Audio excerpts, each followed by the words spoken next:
Hello everyone. कैसे हैं आप सब?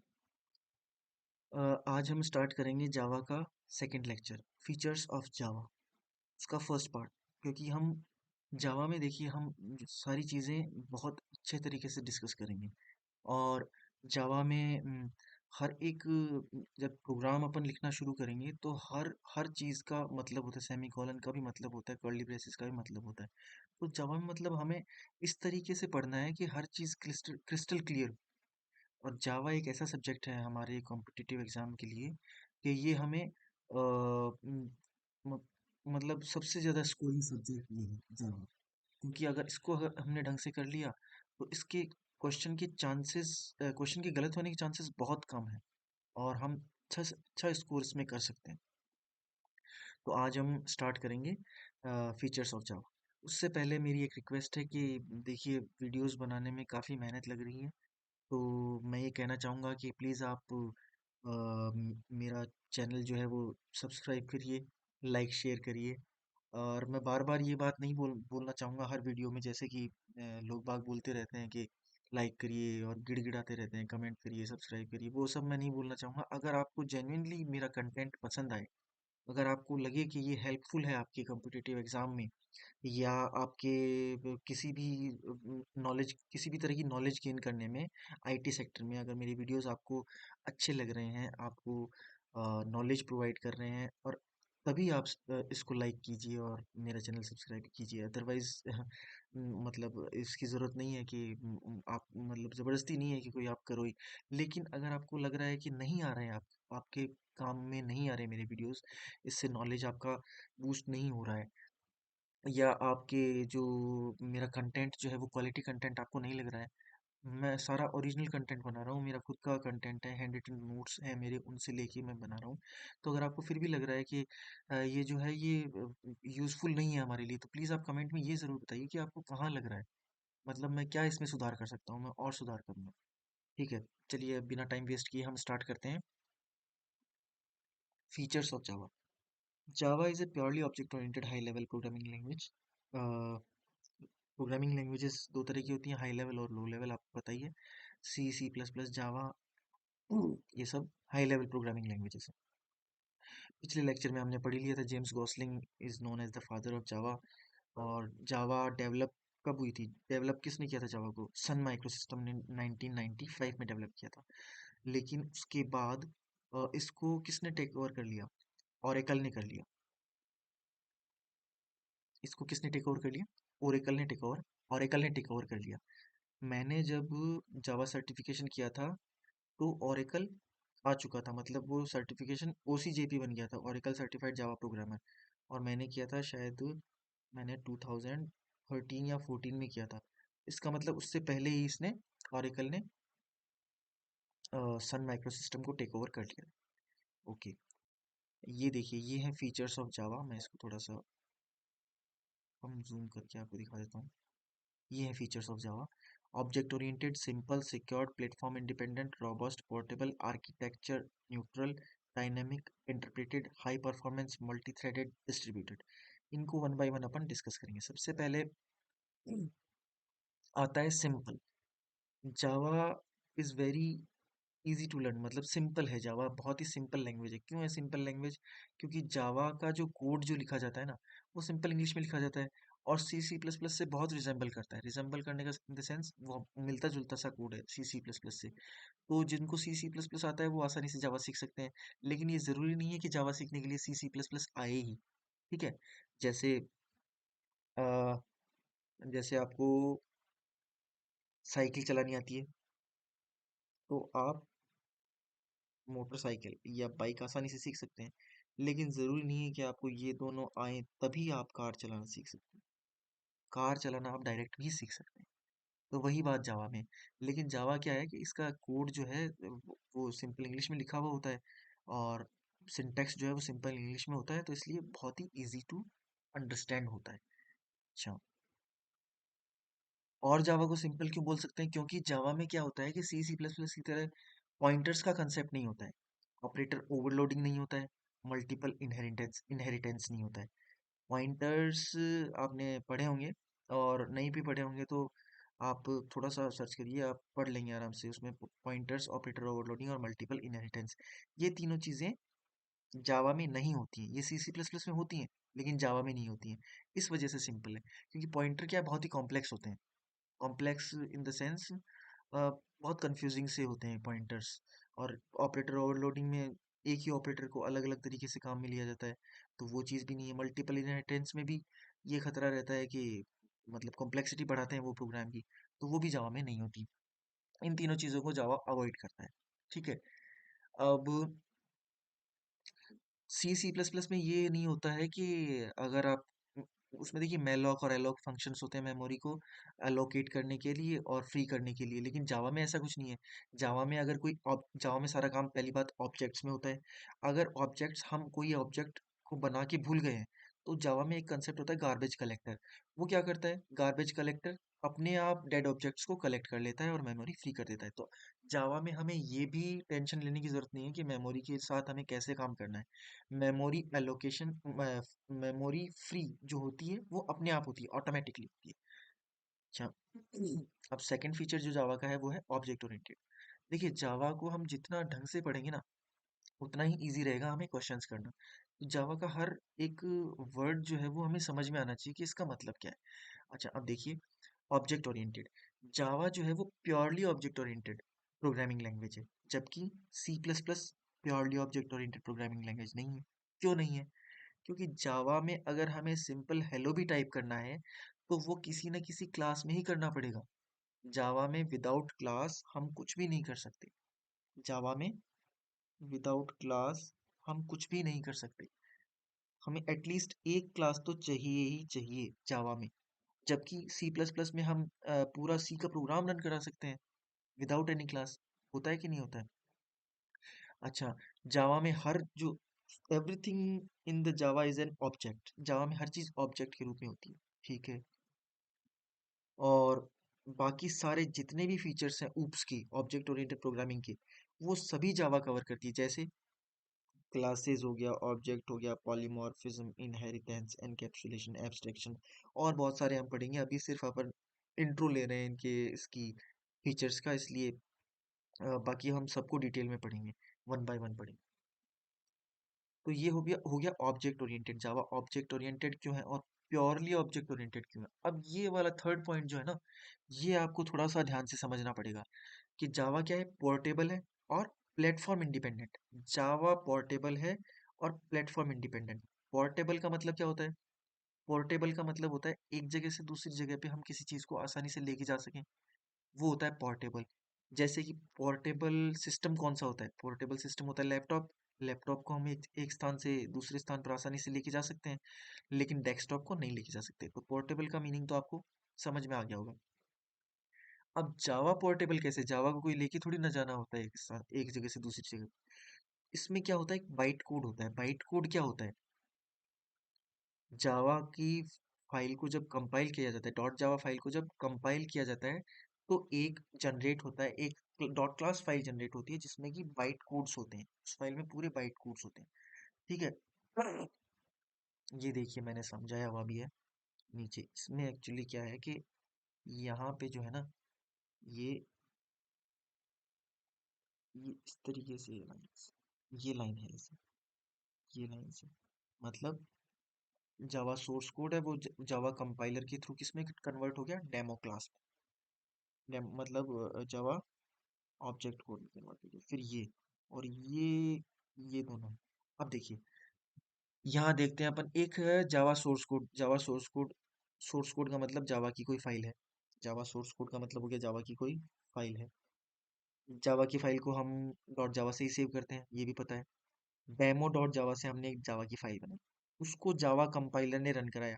ये कमांड होती है, जावा कंपाइलर को रन कराने की कमांड क्या होती है, जावा सी डेमो डॉट जावा, मतलब जावा सी जावा कंपाइलर और उसके बाद में फाइल नेम। तो ये कंपाइल होके क्या बना देता है, ये कंपाइल होके बना देता है आपका जावा ऑब्जेक्ट कोड, या इसको बोल देते हैं बाइट कोड। और ये कौन सी फाइल बनती है, डॉट क्लास फाइल बनती है। ठीक है। अब ये डॉट क्लास फाइल जो बनती है ना, इस डॉट क्लास फाइल को जावा इंटरप्रेटर रन कराता है। अब पोर्टेबल कैसे हुई, हमारा क्वेश्चन ये था, पोर्टेबल कैसे हुई। तो पोर्टेबल जावा ऐसे हुई कि ये जावा जो डेमो डॉट क्लास फाइल है ना, ये क्या होती है, जावा कंपाइलर किसी भी ऑपरेटिंग सिस्टम पे सेम होता है। हर ऑपरेटिंग सिस्टम के लिए जावा कंपाइलर सेम होता है। वो क्या बनाता है, डेमो डॉट क्लास फाइल। अब इस डेमो डॉट क्लास फाइल को चाहे आप जाके मैक पे रन कराओ, चाहे आप जाके मैक ओएस यानी कि आईओएस, आईओएस नहीं सॉरी, एप्पल का जो भी सिस्टम होता है वो मैक, ठीक है। चाहे आप इसको विंडोज पे रन कराओ, ठीक है, चाहे आप इसको लिनक्स पे रन कराओ, ठीक है, ये रन हो जाएगी। अब इन तीनों ऑपरेटिंग सिस्टम्स के लिए जेवीएम जो होती है वो अलग अलग होती है। इन तीनों के लिए जेवीएम अलग अलग होती है। जेवीएम के अंदर होता है जावा जावा इंटरप्रेटर। वो ऑपरेटिंग सिस्टम से क्या करता है, कनेक्ट करता है और इस डॉट क्लास फाइल को रन करा के, मतलब इंटरप्रेट करके लाइन बाय लाइन एग्जीक्यूशन कराता है। इंटरप्रेटर हमें पता ही है, उसको रन करवा के और अपने अपने को आउटपुट देता है। तो इसका मतलब क्या हुआ, जावा तो क्या है, प्लेटफॉर्म इंडिपेंडेंट है, लेकिन जेवीएम प्लेटफॉर्म डिपेंडेंट है। जेवीएम जो होती है वो हर ऑपरेटिंग सिस्टम के लिए अलग अलग होती है, और जावा कंपाइलर वो होता है वो सेम होता है। तो ये जो डॉट क्लास फाइल जो बनी है ना, ये किसी भी ऑपरेटिंग सिस्टम पे रन हो जाएगी, क्योंकि कॉरस्पॉन्डिंग ऑपरेटिंग सिस्टम, किसी भी ऑपरेटिंग सिस्टम की कॉरस्पॉन्डिंग जेवीएम होगी, उसी का जावा इंटरप्रेटर होगा, और वो ऑपरेटिंग सिस्टम से कम्युनिकेट करके इसको रन करा देगा।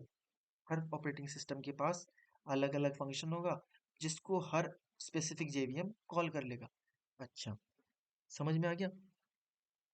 तो इस वजह से और भी ये आगे हम दोबारा ये कंसेप्ट आएगा तब हम और अच्छे से पढ़ लेंगे। अभी आपको क्या याद रखना है कि जावा सोर्स कोड होता है, उसको जावा कंपाइलर रन कराता है, जावा कंपाइलर कंपाइल कराता है, सॉरी कंपाइल कराता है, और डॉट क्लास फाइल कंपाइल करा के और डॉट क्लास फाइल बना देता है। एक सेकेंड देखो, मैं इसको साफ कर देता हूँ।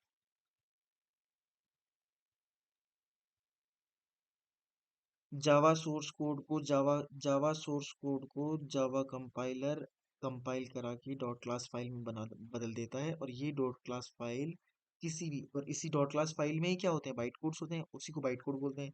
ये किसी भी ऑपरेटिंग सिस्टम पे जाके जेवीएम के थ्रू रन हो सकती है। तो इसलिए पोर्टेबल कौन सी फाइल हुई, डॉट क्लास फाइल, जो कि बनी किससे, डॉट जावा से। इसलिए जावा क्या है, पोर्टेबल है।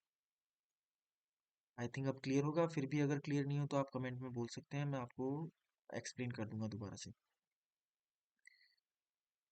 आगे फिर से ये कंसेप्ट आएगा, तो आपको टेंशन करने की जरूरत नहीं है, फिर से समझेंगे हम इसको। अच्छा, अब नेक्स्ट इसका, due to above feature Java code has a unique speciality that is write once and run anywhere. आपके क्वेश्चन आ सकता है ऑब्जेक्टिव में सिंपल सा कि WORA ये कौन सी लैंग्वेज का स्पेसिफिकेशन है, C++, Java and dot C sharp. तो आपको क्या कहना है, Java, write once run anywhere, ठीक है। अगला आता है हमारे पास रॉबस्ट। जावा क्या होती है, रॉबस्ट होती है। रॉबस्ट का इंग्लिश मीनिंग क्या होता है, स्ट्रॉन्ग।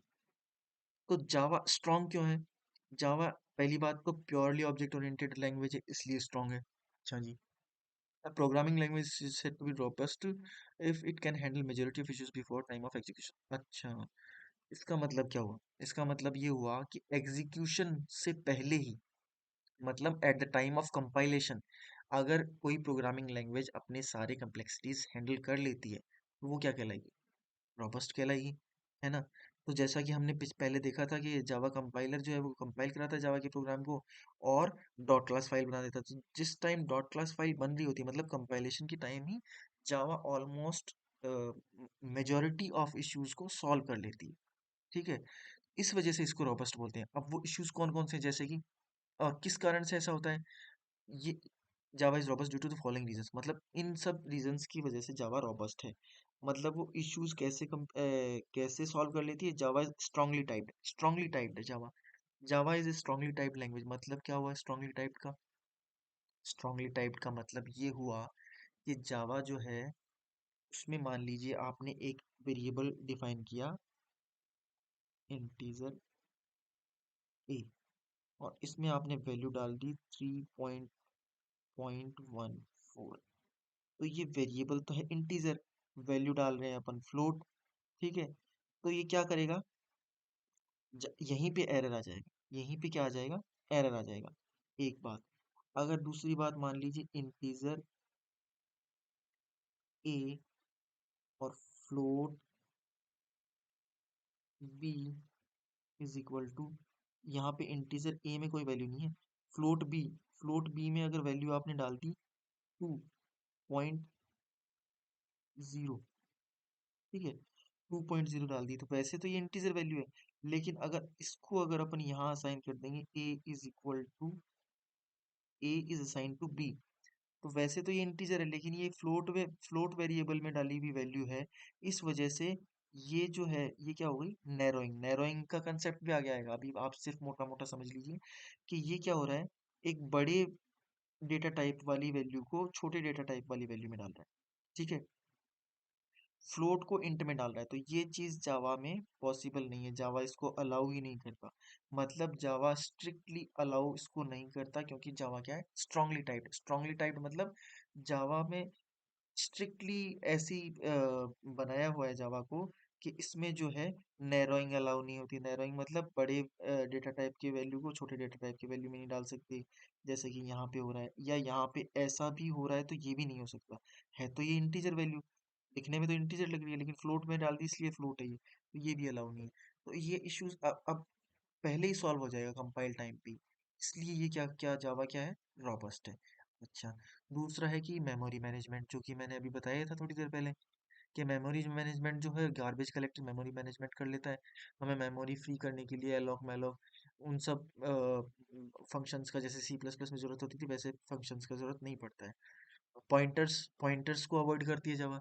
पॉइंटर्स से क्या नुकसान होता है, पॉइंटर्स से नुकसान ये होता है कि जैसा हम जानते हैं कि पॉइंटर्स क्या करते हैं, किसी वेरिएबल का एड्रेस, किसी वेरिएबल का एड्रेस होल्ड करके रखते हैं, ठीक है, तो अगर किसी वेरिएबल का एड्रेस कोई पॉइंटर होल्ड करके रखेगा, और अगर मान लीजिए उसको हैक कर लिया, उस वेरिएबल को, हैक इन द सेंस मतलब वो कहीं लीक हो गया या कुछ भी हो गया, तो उस मेमोरी का एड्रेस चला जाएगा, और उस मेमोरी का एड्रेस अगर कहीं चला गया, तो अगर किसी मेमोरी मेमोरी पार्ट का एड्रेस ही चला गया, तो उस पे रखी हुई चीजें तो हो ही जाएंगी ना, क्या बोलते हैं, मतलब रिवील हो जाएंगी ना वो, तो ये क्या है, एक बहुत बड़ा इशू है, सिक्योरिटी इशू है, पॉइंटर्स को ये अलाउ ही नहीं करता, तो ये सिक्योरिटी प्रॉब्लम ही नहीं आती, इस वजह से ये रोबस्ट है।